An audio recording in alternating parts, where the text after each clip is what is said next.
us a little bit about your how you became interested in Black fatherhood, because you've also written about African American men and fatherhood. Yeah, I became interested because of Black feminist men and what they told me. So they were telling me that they were trying to parent their children differently. And I had not even anticipated that. I mean, like I said, I didn't know what they were doing. So I was like, just tell me, what does it mean to be a feminist Black man? And so the ones who had children mentioned that. Well, being a feminist father is something that I struggle with. And I thought, wow. So then I carved out that study out of the study just to focus on the men who had children or who had parented. Because some did not have biological children, but one had kind of adopted his younger brother and sister. During the summers, he would take care of them when their mother died. And then the grandmother would take care of them during the school year. And another had stepchildren, even though he was divorced from the woman. He remembers that experience. And then others did have biological children.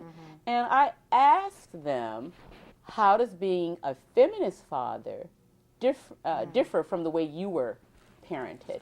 And how do you think about that? And so that's how I ended up doing that article, because I found something that I hadn't even planned on looking for in those interviews. I saw all of these narratives about not only just being a feminist Black man, but being a feminist Black father. And I decided to analyze their answers on certain questions to see what they had to say that was different from what maybe some other men may have said. And what my most shocking finding, on that part, that was definitely African American specific, given that most African Americans still believe in corporal punishment and spanking their kids.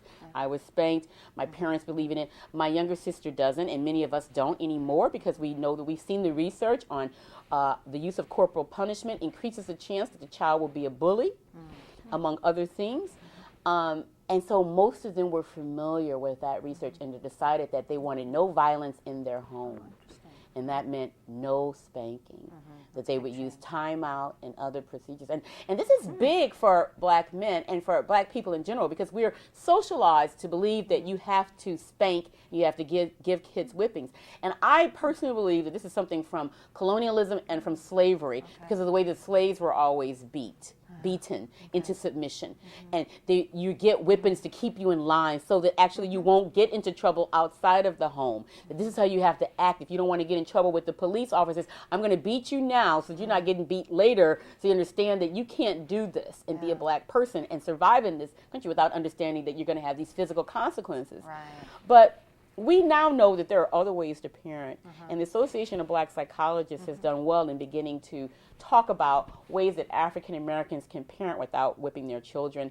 And usually it's just seen as something that just a few kind of new age people do who are African Americans. So I was very pleased that these guys came from different backgrounds, and they had all of them had come to the same conclusion who had kids. And they didn't know each other, and it's not like they were getting a lot of support for this, that they did not spank or hit their children.